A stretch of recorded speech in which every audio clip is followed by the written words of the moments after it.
All right, we are live for the week 3 generational wealth management extra point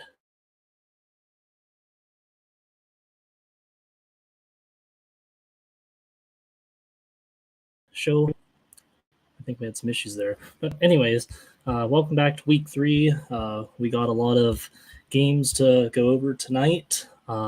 First off, I just want to thank our sponsors, Generational Wealth Management, John Bongiovanni, Lucas Slazak, and Adam Jack of Generational Wealth Management in Erie and Bradford are here for your investment needs.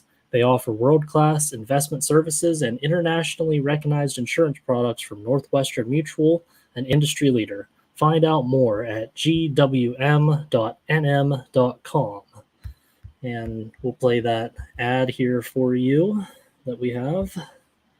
Whether retirement is just around the corner or years away, John Bongiovanni, Lucas Slazak, and Adam Jack of Generational Wealth Management in Erie and Bradford are here for you. John, a Forbes-recognized best-in-state wealth advisor, Lucas and Adam provide customized investment advisory solutions and retirement planning services. Generational Wealth Management offers world-class investment services and internationally recognized insurance products from Northwestern Mutual, an industry leader. The Generational Wealth Management team provides a high level of expertise and service to their professional and business clients. Contact the Erie office at 814-651-0838 or the Bradford office at 814-368-4065 or check them out online at gwm.nm.com. Yeah, that's Generational Wealth Management that is powering our Extra Point show. I'd also like to give a shout out to Pizza Hut of Clearfield, Clarion, Brookville, DuBois, St. Mary's. No one out pizzas the Hut. And also Warren County Visitors Bureau, Pennsylvania's all-season destination. Warren County, simple, pure, real. Well, we got past the opening part. We might as well get into our score recaps. We do have a lot of, I think actually all of them are final. So if you go on to d9and10sports.com, you can check out the Pizza Hut District 9 and 10 football live scoreboard for week 3, September 9th through 10th. So we'll just go right down the list that we have. We'll start off with District 9. Elk County had a 30-16 victory over Bucktail. St. Mary's with a 30-0 shutout over Keene. Karn City had a 28-0 win over Ridgeway. Port Allegheny had a 28-0 win over Smethport. Red Bank Valley had a 14 victory over Punxsutawney. Lots of 28s tonight. Otto Eldred had a 33-26 win over Bradford. Brockway, this isn't a typo, 70. That's right, 70. Coudersport 16. Keystone 20, Brookville 19. That's in the fourth quarter I see on here, so it's not final. If anyone has the score on that, please let me know and we can get that officialized. Montauk 20, Cameron County 12, Central Clarion County 43, Union AC Valley 6, Clearfield 41, DuBois 7, Bellwood Annis 40, Kerwinsville 14. That was our District 9 scores. Looks like a lot of the District 10 games are actually final. It looks like Cambridge Springs 34, Maplewood 7, Cathedral Prep 58, West Toronto Prep 6, I'm going to mess this up again. I messed this up last week. I'm sorry for you guys, but Cottrenton 22, Sagertown 20, final overtime. That sounds like it was a pretty good game. Lakeview 51, Kennedy Catholic 14, Wilmington 50, Mercer 8, Eisenhower 35, Union City nothing, Farrell 46, Grove City 15, Slippery Rock 24, Greenville 7, Sharon 21, Hickory 7, Sharpsville 34, Reynolds 18, Harbor Creek 40, Connett nothing, General McLean 46, Franklin nothing, Meadville 48, Fairview nothing, Oil City 52, Northeast 20, Fort LaBeouf 42, Titusville 14.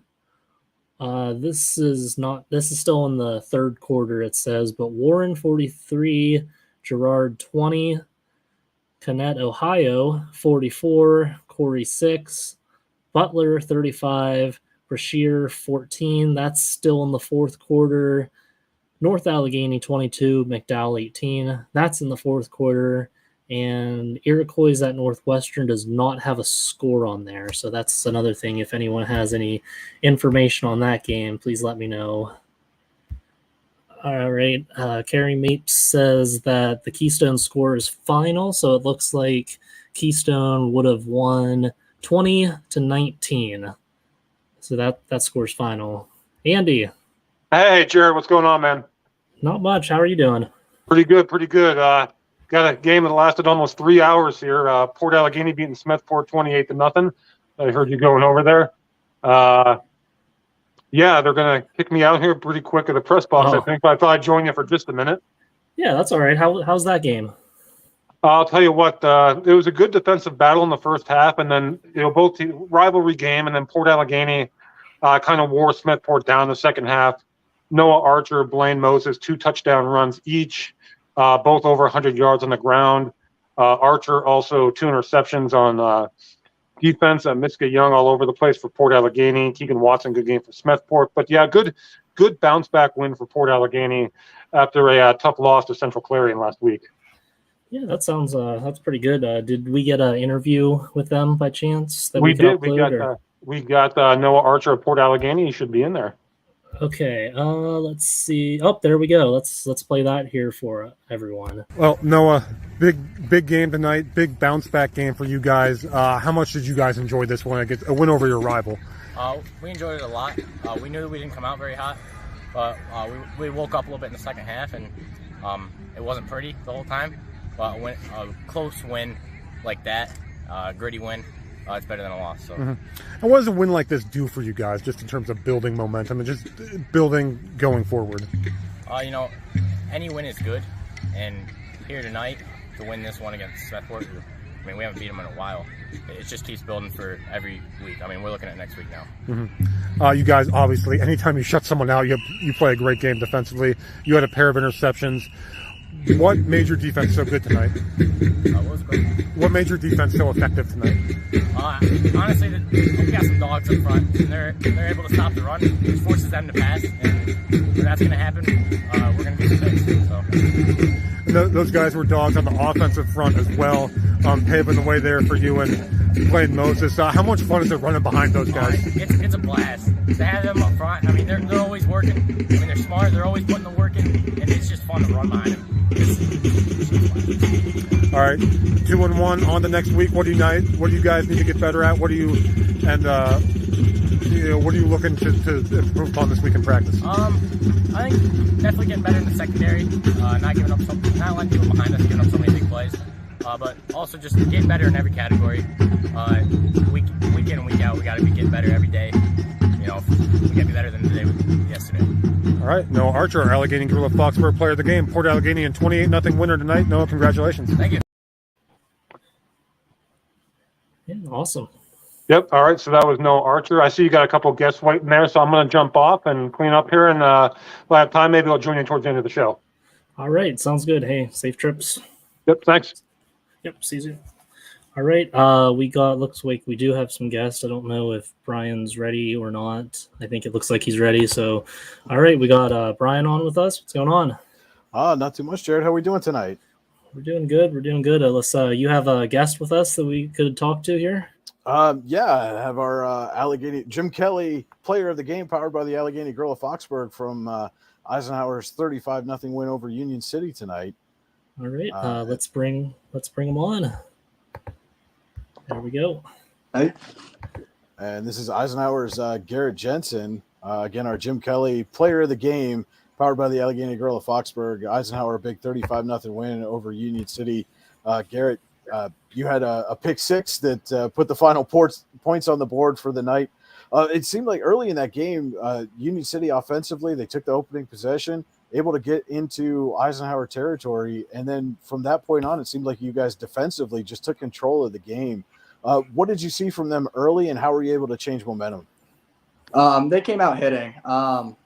We knew the quarterback was going to run. He's their best rusher, and we had some slip-ups at the beginning, but we just worked on shutting him down, and that helped us a lot.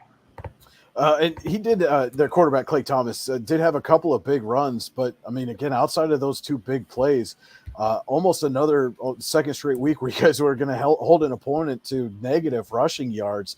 What's been working so well for you guys, especially in that run defense? Our defensive line is doing great. Outside contain. Benji and Tucker are doing great inside linebacker, squeezing through and getting all the tackles in the backfield. So that's helped us a ton. And then again, offensively, you guys have been able to kind of run the ball seemingly at will. You talk about Benji and Tucker, and both of those guys tonight just continue to plow away, get those big runs. And again, you guys lost some players up front to graduation on both the offense and defensive lines, but it seems like not only have you not really missed a beat, but you've almost taken a step forward from where you guys were a year ago, where you were already a very good running team. Yeah, I think Penley, Vanetta, and Younger do a great job leading up front, and Chase and JJ Dar have been holding their own on the right side too. So, and then for you personally, Cody and I were talking about on the broadcast. A year ago at this time, you were taking snaps under center, and now you've kind of transitioned into receiver and moving into a defensive backfield role. What's that been like for you, and how valuable was that experience playing quarterback a year ago as you transitioned to receiver and being able to read the offense in the defensive backfield? I think it's helped a lot. Sean's obviously doing great at quarterback, and I think I can hold my own at receiver with him back there. So he won that job. I love quarterback, but I'm fine with whatever gets us to the win. And I think that quarterback experience helped a lot with anything from knowing routes, seeing everything moving. So. And I was talking with your head coach, Jim Penley, for a little bit after the game, and he and I kind of both agreed that this, as a team, this may be one of the highest football IQs that we've seen, generally speaking, from top to bottom as a team. And he pointed to that interception that you had, where it was something in film study where you saw, if the running back went to a certain side, you knew it was either going to be a hitch or a slant. You read the slant, jumped it, and got the interception for the pick six. What have you seen from your team, especially in like film breakdowns and on the practice field, that you guys are able to just read the opponent's offense and know where to be and to be in the right positions? I think film is a huge part of our defensive success, and our coaches do a really good job of game planning and breaking it down for us. And I think that just gets us even more prepared through the week, and we just focus on that game plan and getting in the film. And then next week you guys are going to have a vastly improved Seneca team come in for your homecoming. Obviously you're probably going to celebrate the win tonight and then get right back in the film room tomorrow, Monday. What are you guys expecting to see from Seneca, and how do you keep this momentum going as you go into that game next week? Yeah, we've seen they're a good team. We've heard about them. We'll get into the film starting tomorrow morning on them, game planning for them. But we'd love to keep the streak going, keep winning. So.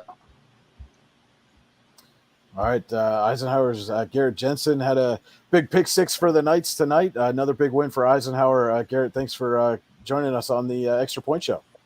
Yep, thank you. Thanks, Garrett. All right. Yeah, it's Eisenhower seems to be like a weekly occurrence for us. They keep on rolling. I think we might be good luck for them because we keep saying that. Hope we see another one of you guys on the show next week. Well, yeah, I mean, and they certainly look, and again, this was a game that we had carried live on the YDL Sports Network. Cody and I had to call it that game. And it was a 35-0 win for Eisenhower, but it was scoreless at the end of the first quarter. But then all of a sudden the Knights got into a rhythm offensively, and their defense, again, they were two big chunk plays, big Clay Thomas runs away from holding an opponent to negative rushing yards for the second straight week. So this is a team defensively firing on all cylinders. And again, I was talking to Coach Penley after the game, and he was still not fully satisfied because they had some plays in the passing game. The timing was just off a little bit, or this could have been an even bigger win for Eisenhower. If they get that timing down, teams at District 10 need to watch out in Single A. This is a team that's got all the talent, all the like I said, one of the highest football IQs I think I've ever seen to really make some noise and press for a district title. Yeah, that's awesome. I'm glad that we keep getting some Eisenhower kids on, and looks like we have some kids on that had another big win up in District 9, if you saw the score. We're going to bring on Brockway's Braden Fox and Reese Yonner. What's up, guys? What's going on? Can you hear us okay? You're pretty good. I can hear you guys pretty well. Yeah, so I was just looking up the scores from today, and I saw a nice 70 beside Brockway for your 70-16 win over Coudersport. Man, what's up with that? What happened tonight? Everything was going for us. Our passing game, our defense did a really good job. Our run game, especially this guy up front and the O-line, they played a big part tonight. Yeah, that's awesome. It just seemed like everything was kind of clicking for you guys, and especially a big road win like that. Coudersport's that's not a short trip for you guys. I've made the trips up to Coudersport so many times in my life. It's not the best trip, but what's that like going to a away game like that and just leaving with the victory that you did? Honestly, it's really huge because going on the road for a long time, you're not as awake as being at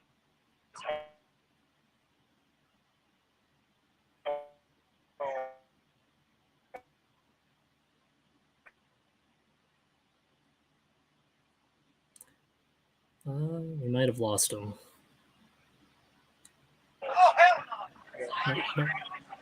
Oh, okay, they're back. Sort of back. Can you hear us okay? We're starting to lose service. Yeah, it's kind of spotty right now, but anyone who goes up to Coudersport definitely knows that the service cannot. But hey, I'm glad you guys at least got on the show for tonight. Maybe we can do an interview later or something. Maybe the JP Graphics download or something. We can get you guys on. But I don't think this is going to work out. Their service isn't the best right now.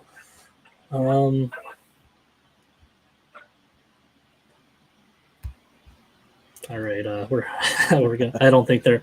Yeah, I just DM'd Braden. Was like, hey, do you have enough service? And he's like, it's kind of off and on, but hey, you know that trip. I'm sure you've made the trip up to around Coudersport, and Oh yes.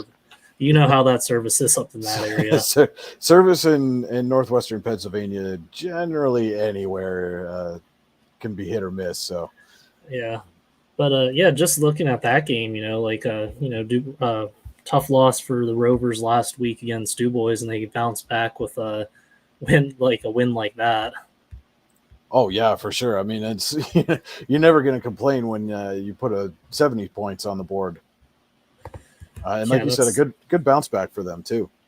Yeah, especially on the road trip. Like I was asking him, because as a player, I had to make that trip up to Coudersport a couple times in my career, and that's a tough 2.5-3 hour bus trip from Kerwinsville whenever I was playing, and Brockway's probably a little bit less, but still that's a long drive for a football game, because you just finish up school and then you're right on the bus going to the game, and as soon as you get off that bus, you got to be ready to go. Yeah. Well, I know when I played at Warren, and the longest trip we had, we played at Mars a couple of times, and that was when you're having to leave early in the school day to be able to make a 7:00 football game, you're in for a long bus ride. Mm-hmm. Yeah, and especially the ride back too. Those guys are probably going to get home. We'll probably be finished with the show before they even get home. But yeah, but we'll go now that you're here. We'll kind of go down the scores again with D10, and you can kind of give us what you thought about the week. And since it looks like a lot of them are final, we got Cambridge Springs 34, Maplewood 7, Cathedral Prep 58, West Toronto Prep 6, Cochranton. Did I say it right this week? Cochranton. It's a hard CH. Okay, Cochranton I'm gonna keep missing. I'm hoping. Hopefully, I'll get it. I'll get it right by the end of the season. So I apologize to anyone from that area who's watching that show that I can't pronounce their town's name, their school's name. But yeah, Cochranton 22, Sagertown 20, Lakeview 51, Kennedy Catholic 14. I guess I forgot to add that Cochranton Sagerstown game was in overtime. Did you hear anything about that game? I did not yet. I did hear that they had gone to overtime. And then I just, obviously just got home myself. So, but that's a big win for the Cardinals. Again, that's a big game for them, and they'd struggled out of the gate this year. District 10 runners up a year ago, and kind of struggling to start the season. So I'm sure a much needed win for the Cardinals there. Yeah, and then looking at the score too, 22-20, I feel like that's got to be a tough way to lose the game on a safety. Safety, a 2-point conversion, perhaps too. I guess that too. I haven't seen enough. I don't think I've actually seen a high school game in overtime live. So how does the high school overtime rules work? Very similar to college. And actually, my sophomore year, we had won 3 games. All 3 of them were in overtime. One was in triple overtime. One was in double overtime. One was in single overtime. So. Got a chance to play in some overtime games myself. But again, I mean, you go, it's, I believe it's from the 10 instead of the 25, but very similar to the college game with the high school overtime rules. Okay. Yeah. I was just kind of interested on that, but that sounds like it was a pretty good game for anyone who actually got to see that game. Lakeview 51, Kennedy Catholic 14, Wilmington 50, Mercer 8, Eisenhower 35, Union City 0, Farrell 46, Grove City 15, Slippery Rock 24, Greenville 7. Fourth quarter still, Sharon 28, Hickory 14. I'm assuming that's probably close to final if I had to guess. I would imagine. Let's see if we can get a final there. I'll take a look real quick if you go through the rest of the scores. Yep. Where's that? Harbor Creek 40, Connect nothing. General McLean, Conneaut. 46. Conneaut. I messed that up earlier, yep. So sorry, Conneaut. District 10 has some names that I need to keep getting messed up, but I'll get there. So sorry to the Conneaut fans out there that's listening or watching. I apologize again. General McLean, 46. Franklin, nothing. Meadville, 48. Fairview, nothing. Oil City, 52. Northeast, 20. Fort LaBeouf, 42. Titusville, 20. Warren, 50, Girard, 28, Conneaut, Ohio, 44, Corey, 12, Butler, 35, Brashear, 22, and North Allegheny, 29, McDowell, 18. So, Brian, were there any games on there that kind of stood out to you? I do want to mention it is final. Sharon 28, Hickory 14, final on that game. Just going down the list here in District 10, again, I think Lakeview, a much-needed win, much like Cochranton, rough start to the season. I think Sharpsville and Reynolds was one of those games to kind of keep an eye on. Not surprising that Sharpsville won by a couple of touchdowns. But again, one of those things, early season tests for both teams. Same with Meadville and Fairview. And Meadville looks, for all intents and purposes, like they are just going to roll their way through the regular season. Would not be at all surprised if this is a team that makes a deep postseason run beyond District 10. And again, that was a lot of people expected that of them, though. Oil City's going to be a test for them down the line. Another much needed win there coming. Warren with a big win over Girard, and they actually played that game in Youngsville. Warren is in the process of resurfacing the turf and the track at War Memorial Field, and they laid the track down. It's not quite ready to be stepped on yet, so they played that game in Youngsville. We should have one of the Dragons coming on with us here in a little bit. They're on their way back. And again, that trip from Youngsville to Warren, not the best for cell phone receptions. Yeah. So, but again, just a much needed win. And I'm not sure if we talked about it or how much we talked about it last week, but coming off a game where they were down 42-0 at the half, and that game was stopped because of a power outage at Sharon. Wow. Big bounce back win for the Dragons to come back and put 50 on the board.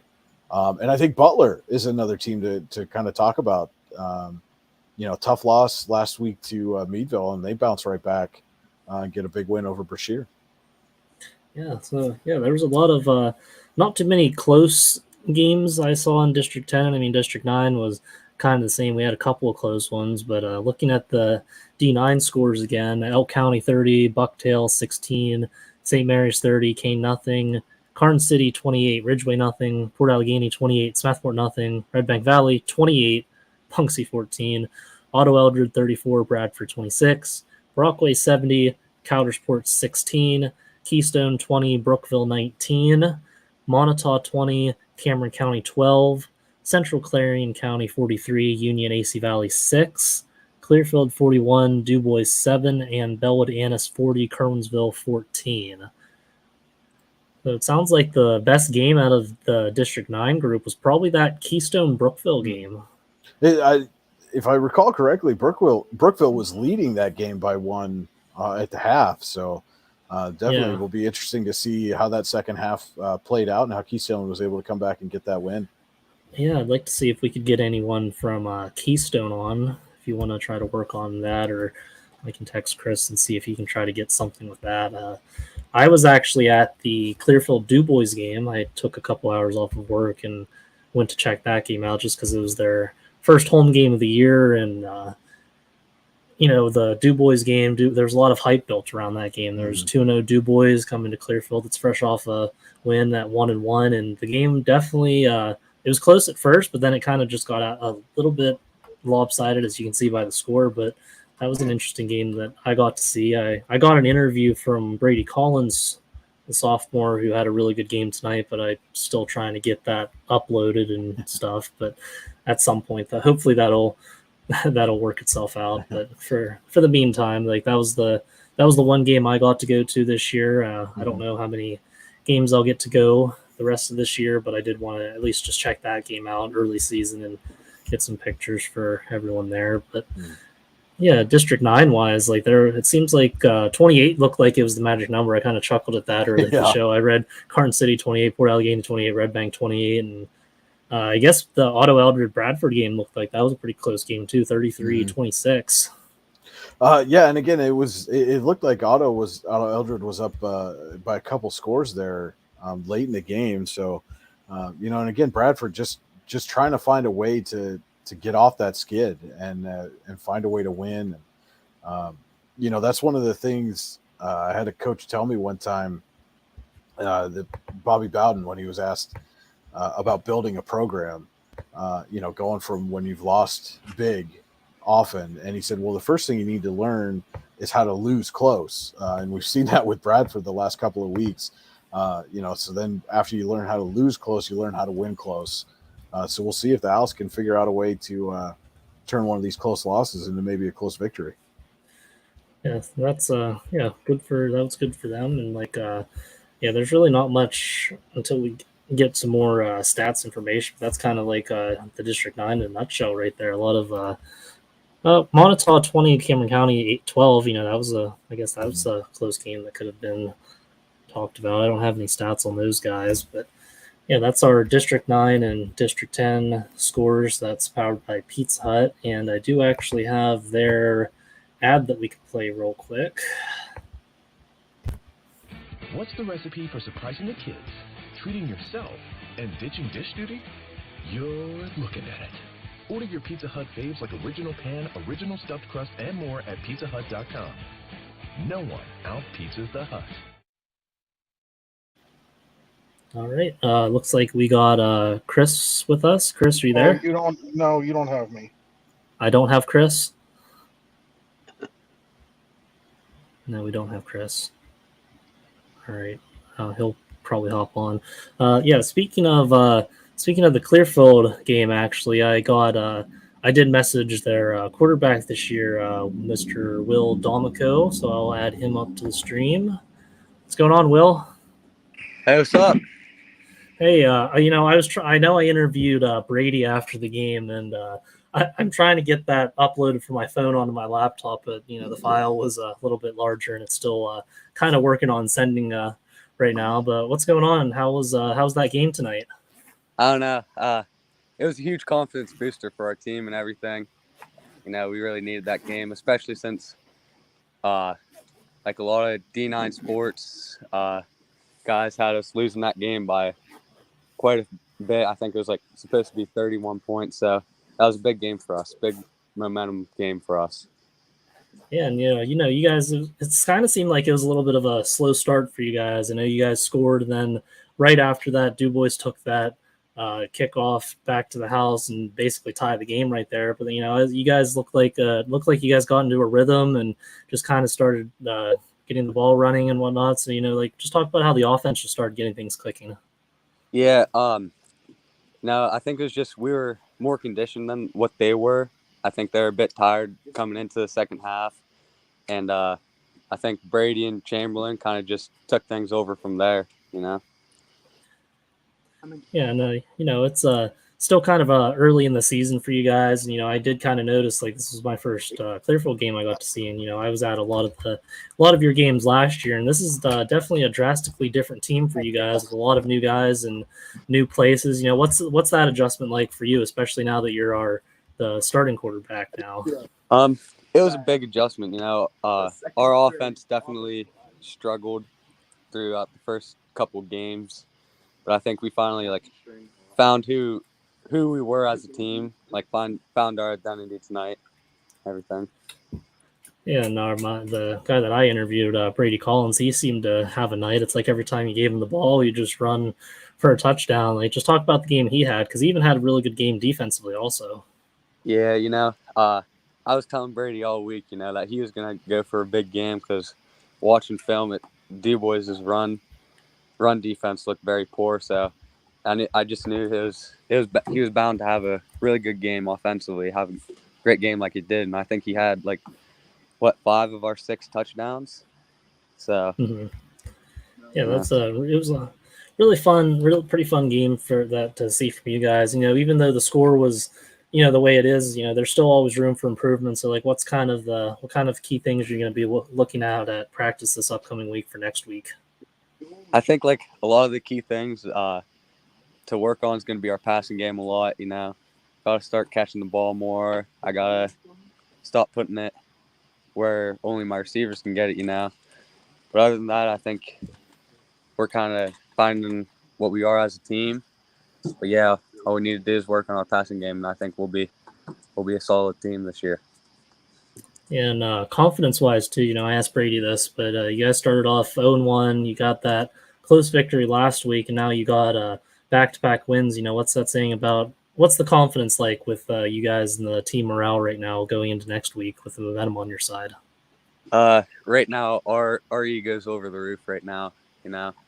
We're all very confident in our abilities to go out there and be able to just run the ball down people's throats and just stop everyone on defense. I think we've let up 10 points in the last 8 quarters we've played, so I think our defense is doing a really good job. So, yeah.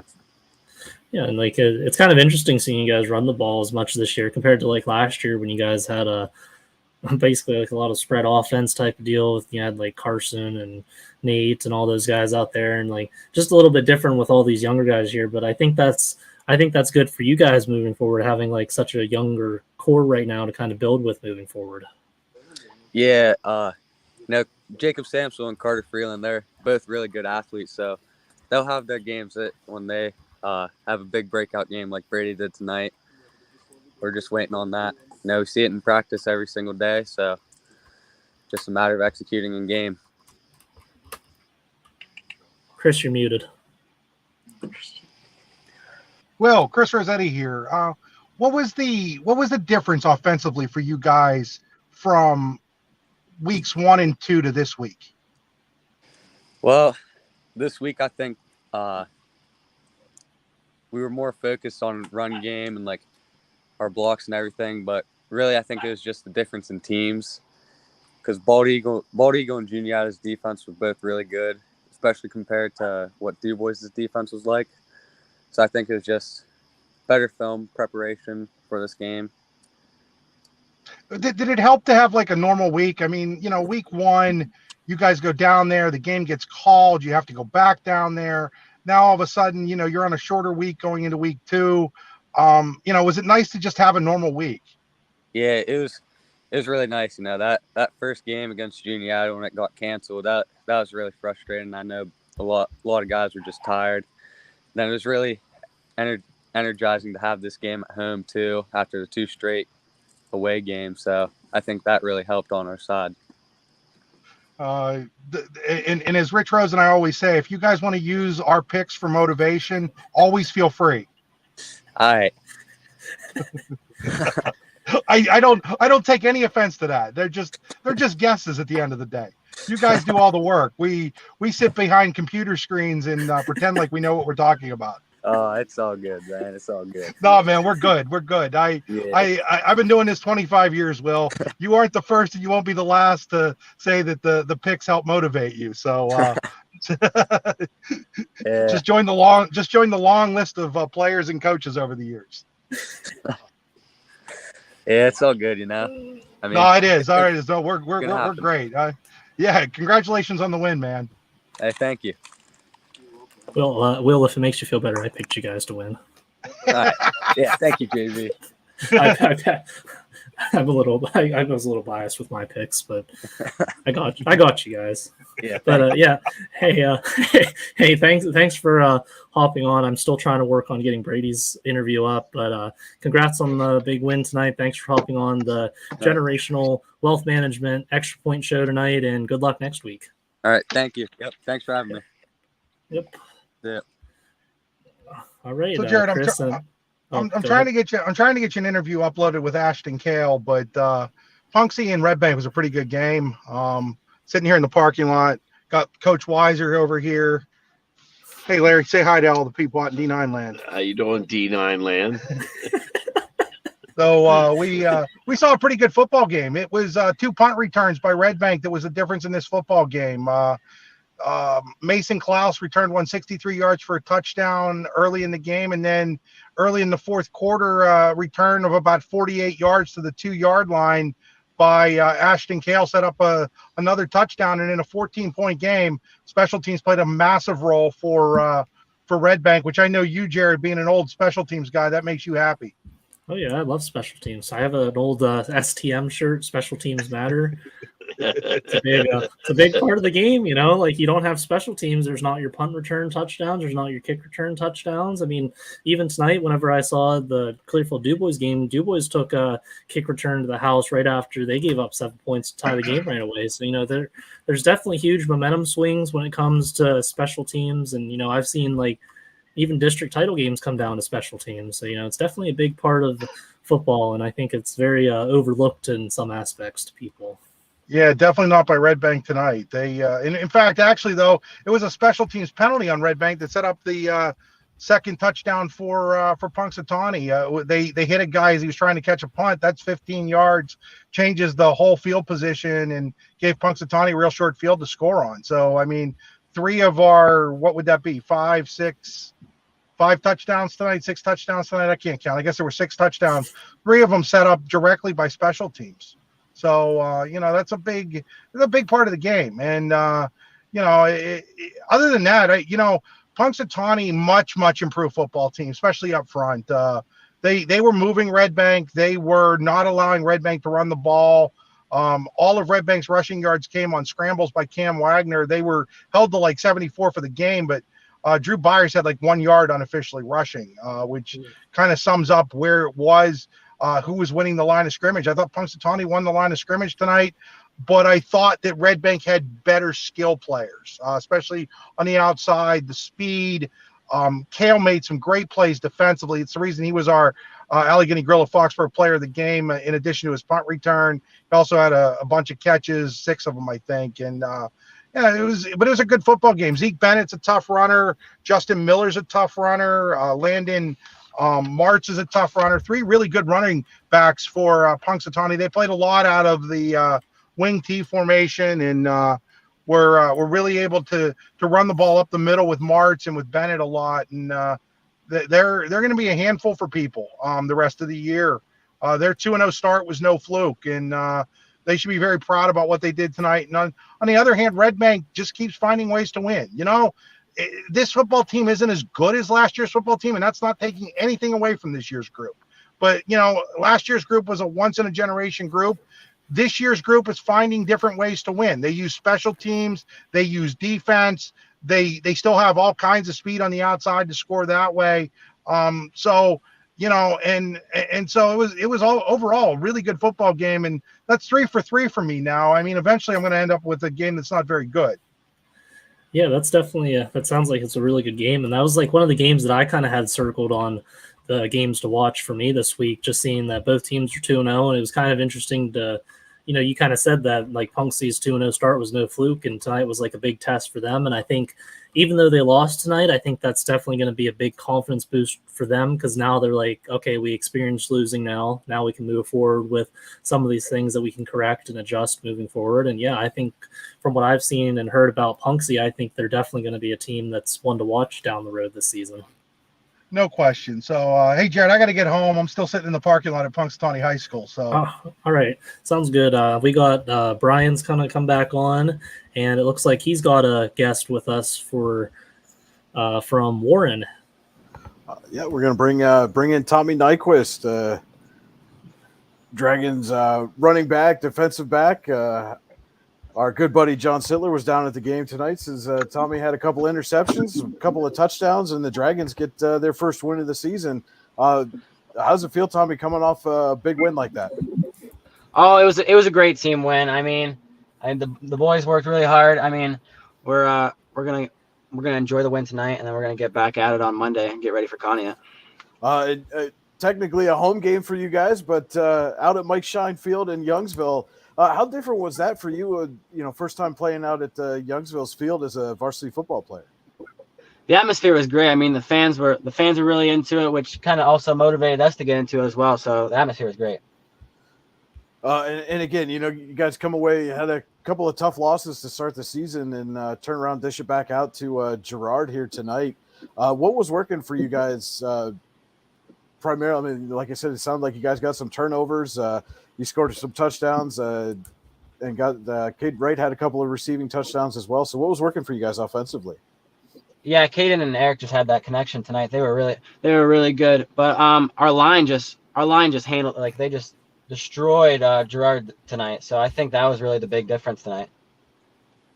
And as a running back, when you see that your offensive line is really able to take care of business and kind of has the defensive front where they want them, how good does that make you feel as a running back, knowing your guys up front are taking care of you? I mean, I got the easy job. I just kind of run. They're the ones doing all these stunts. I just kind of pick a hole and run through it. And again, for you guys, coming off that kind of just a weird game last week. They had to stop it at halftime because of the lights went out, and then you come home technically, but it's not really on your home field. For you guys to come away with a big win like that, how much momentum does that build? As you head back out on the road next week. Oh, we're feeling great for Conneaut now. This win just really helped us with motivation, and then so we're just gonna get back at it for Conneaut. And again, I kind of always ask this of the running backs when they say their offensive lines take care of them tonight. So you gonna get those guys a couple stacks of pancakes for all the pancake blocks that they had, or how you gonna take care of them? Definitely, for sure. Definitely gonna treat them right. Gonna have to buy them a couple things. All right, Warren's Tommy Nyquist. Thanks for joining us on the Extra Point postgame show. Congratulations on the win tonight. Good luck next week. Thank you very much for having me. Have a nice night. All right, thanks, Tommy. Right, we got Tommy Nyquist from Warren on the show. So sounds like they had a pretty good night, and they're going to be a team to watch moving forward. Yeah, absolutely. And again, he mentioned that the atmosphere out at Mike Shine Field in Youngsville, and one of the things about being on the call for the Eisenhower Union City game, didn't get a chance to see that, but certainly something that would be interesting to see. The first varsity football game played on that field in about 5 years, I believe, if I'm doing my math incorrectly, which is always a question. But I'm sure it's been, varsity football has been missed in Youngsville, and I have no doubt that the folks down there, the Eagles co-op with the Dragons, and I have no doubt that the folks in Youngsville wanted to show out, and the Warren fans always travel well, so I imagine that atmosphere was absolutely electric for that game tonight. That's awesome. We're gonna take a quick ad break, and we'll read the scores for anyone who's tuning in late here before we move on to the last portion of our show. Whether retirement is just around the corner or years away, John Bongiovanni, Lucas Slazak, and Adam Jack of Generational Wealth Management in Erie and Bradford are here for you. John, a Forbes-recognized best-in-state wealth advisor, Lucas and Adam provide customized investment advisory solutions and retirement planning services. Generational Wealth Management offers world-class investment services and internationally recognized insurance products from Northwestern Mutual, an industry leader. The Generational Wealth Management team provides a high level of expertise and service to their professional and business clients. Contact the Erie office at 814-651-0838 or the Bradford office at 814-368-4065 or check them out online at gwm.nm.com. What's the recipe for surprising the kids, treating yourself, and ditching dish duty? You're looking at it. Order your Pizza Hut faves like original pan, original stuffed crust, and more at pizzahut.com. No one out-pizzas the Hut.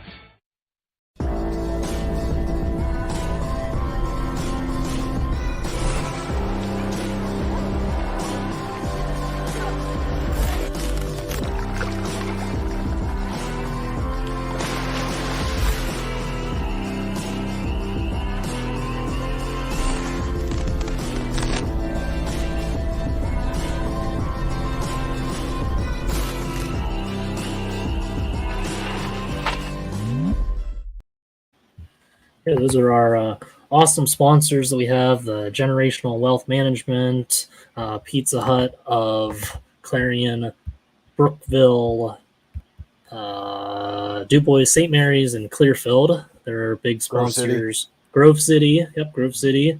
Yeah, big time sponsors of us that are helping the show, and also give out a shout out to Warren County Visitors Bureau, Pennsylvania's all-season destination. Warren County, simple, pure, and real. So we'll kind of go down the scores again for anyone who was late joining the show or who's just kind of curious to hear me read off all the scores again. So we'll go Elk District 9 first, Elk County 30, Bucktail 16, St. Mary's nothing, St. Mary's 30, Kane nothing, Karn City 28, Ridgeway nothing, Port Allegheny 28, Smethport nothing, Red Bank Valley 28, Punxsutawney 14, Otto Eldred 33, Bradford 26, Brockway 70, Coudersport 16, Keystone 20, Brookville 19, Montauk 20, Cameron County 12, Central Clarion County 43, Union AC Valley 6,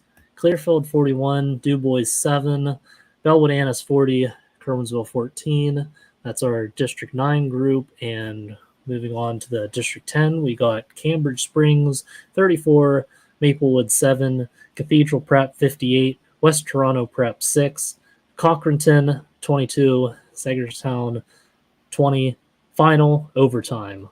Lakeview 51, Kennedy Catholic 14, Wilmington 50, Mercer 8, Eisenhower 35, Union City 0, Farrell 46, Grove City 15, Slippery Rock 24, Greenville 7, Sharon 28, Hickory 14, Sharpsville 14, Reynolds 27, Harbor Creek 40, Conneaut 0, General McLean 46, Franklin 0, Meadville 48, Fairview 0, Oil City 52, Northeast 20, Fort LaBeouf 42, Titusville 20, Warren 50, Girard 28, Conneaut, Ohio 44, Corey 12, Butler 35, Brashear 22, North Allegheny 29, McDowell 18, and then in Saturday's action, we got Seneca at Mercyhurst Prep for D10.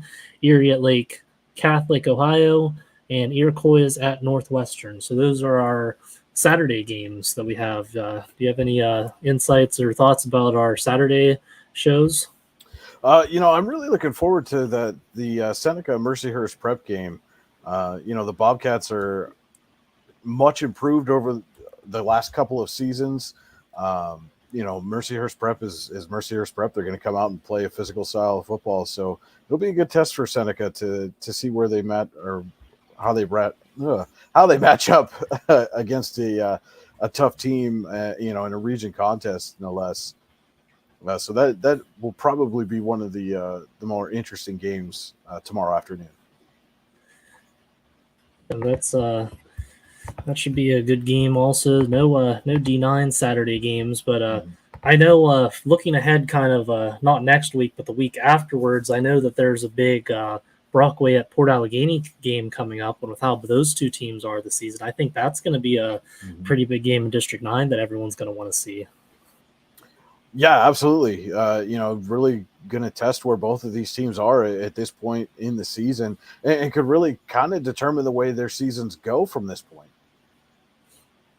Yeah, that's definitely. I think it's going to change.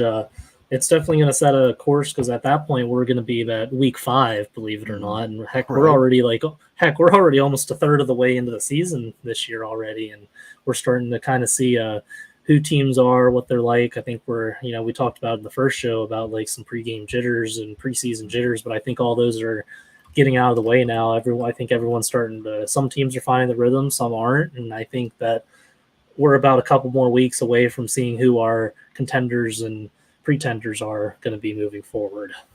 Yeah, I think the next 2 weeks are going to be, pretty critical towards deciding how the postseason is going to shake out, and like you said, who the true contenders are going to be. I did want to note too. I know Chris talked about the interview you had with Ashton Kale. We did get that uploaded, so if you want to go ahead and we can play that interview here at any point, and make sure we get Ashton Kale some FaceTime here on the Extra Point Show. Yeah, we got him live last week, and we're going to get him virtually from a pre-recorded video this week. So let's play our Ashton Kale video. We're here with Red Bank Valley's Ashton Kale, our Allegheny Gorilla Foxfire player of the game. Ashton, special teams played a huge role in tonight's game. Just talk about the punt return by Mason, and then the punt return by you that set up a touchdown. Well, I think it was very amazing job tonight with our special teams. We really improved from last week. Mason setting the tone early on, taking that big return back. It was amazing. And then getting inside the 5, I think it was, with my return, I think it set us up for a really good score, and I think it really helped momentum going on forward. I don't remember who the other guy was back there with you, but it looked like he wanted you to take a fair catch. And did you hear him telling you to take a fair catch? Or? No, I did not. Was it on the? Are you talking about the last? Yeah, yours. I saw the ball high up, and my concentration was just on that ball. I lost it, but then I found it again. And honestly, I did not hear him. You made the first guy miss, and then you're into the open field. What's that feeling as you're in the open field like that? It feels amazing knowing that you have nothing but grass, and there's a chance to score an opportunity to get to the end zone and help your team, especially in a game like this where it was close and really needed that. It feels amazing. I want to talk about your defense a little bit. You broke up by my count 2 or 3 passes out there tonight. Talk a little bit. I know Coach Gold gives you a lot of responsibility out there by yourself. Talk a little bit about taking that responsibility and running with it.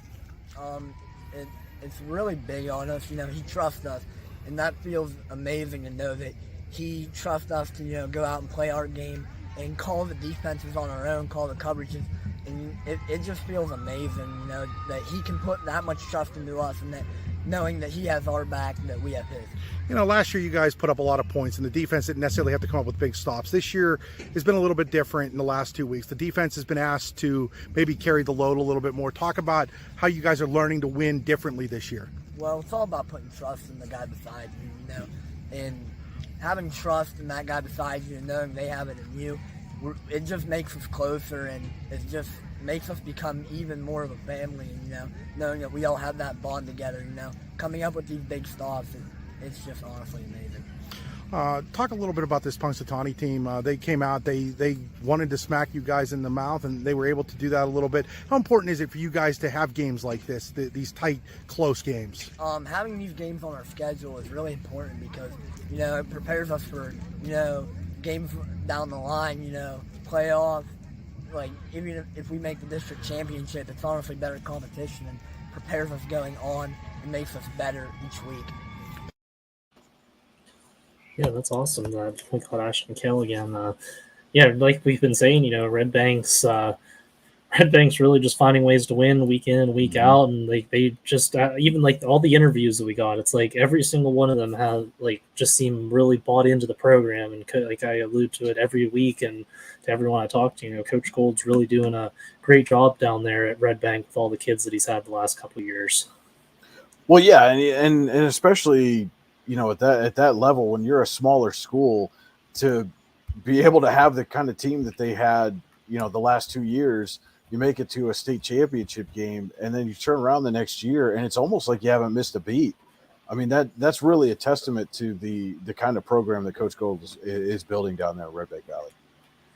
Yeah, so shout out to Red Bank. And do you by chance have a schedule for next week out yet? Like a list at least of next week's games we could read over before we kind of wrap the show up? Yeah, we sure can. We're actually scheduled to have some Thursday action here in District 10. It'll be Northeast at General McLean. And then on Friday in District 9, let's see, Cameron County at Port Allegheny, Punxsutawney at Central Clarion, Clearfield at Phillipsburg, Osceola, Smethport at Cowdy, Southern Huntington at Kerwinsville, Sheffield's at Elk County, Kane at Ridgeway, St. Mary's at Karnes City, Keystone's at Red Bank Valley, Otto Eldred at Bucktail, DuBois at Bradford, Union AC Valley at Brockway, and Montauk at Brookville. And then in District 10, Reynolds at Cambridge Springs, Solon, Ohio at Cathedral Prep, Lakeview's at Maplewood, Mercer's at Sagertown, Seneca's at Eisenhower, Northwestern at Mercyhurst Prep, Farrell at Greenville, Grove City at Sharon, Wilmington at Hickory, Sharpsville at Slippery Rock, Warren's at Conneaut, Franklin and Oil City in the Route 8 rivalry, Titusville's at Meadville, Harbor Creek at Corey, Fort LaBeouf at Fairview, Butler's at Hollidaysburg, Erie at McDowell. And then on Saturday, Kennedy Catholic's at Conkerton, and Union City is at Iroquois. So just real quick, a couple of the games that jump out. Punxsutawney at Central Clarion County should be an interesting matchup for sure. And then, Kane and Ridgeway is another one that's intriguing. Both of those teams have kind of struggled out of the gate. Both could really use a win. So it'd be interesting to see who comes away with the win there. And, Keystone at Red Bank Valley. That should be pretty good too. Certainly, one, especially after what the way the season opened a year ago, certainly one to keep an eye on. And then, over at District 10, a couple of them that jump right out. Sharpsville at Slippery Rock, just off the bat. I mean, that's going to be a real big test for both of those teams. Both of them, expected to do big things, go far in the playoffs this season. So it'll be a good, as we approach the end of the early season, good test for both of those teams. And Grove City at Sharon is another intriguing matchup there. Just to see where both of those teams are at, because Grove City, the reigning District 10 champs, are going to come out and be physical and give Sharon a battle. I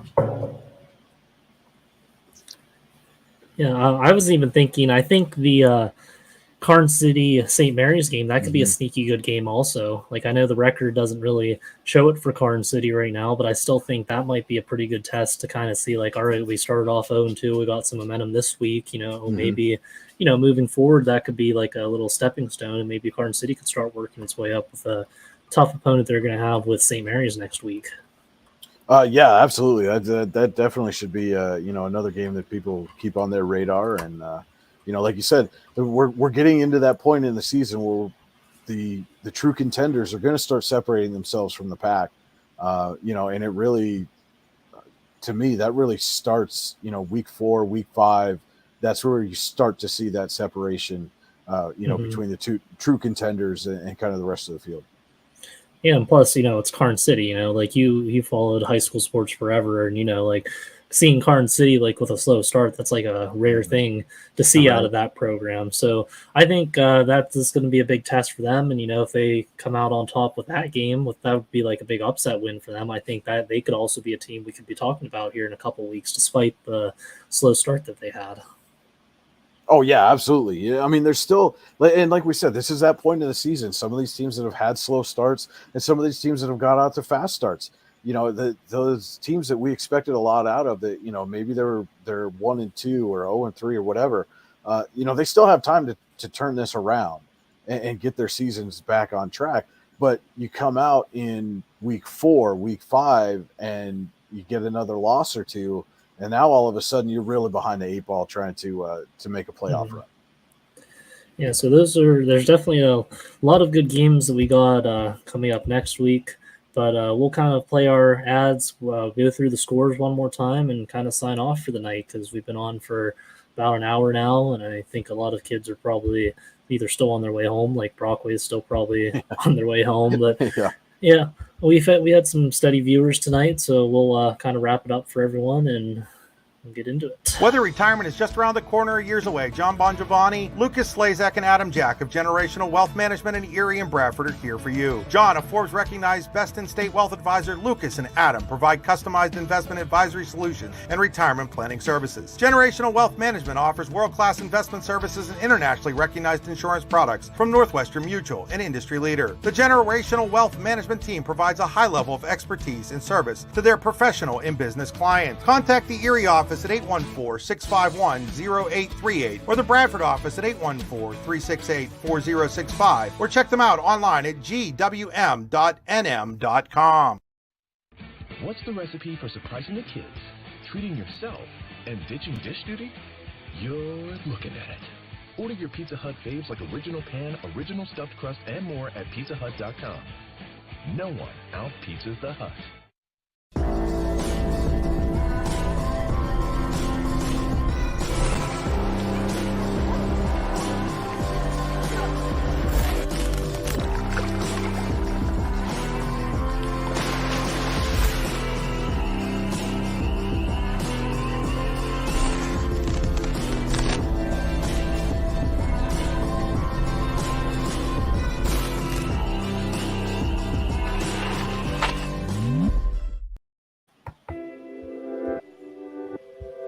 So, that was our Generational Wealth Management Extra Point post-game show.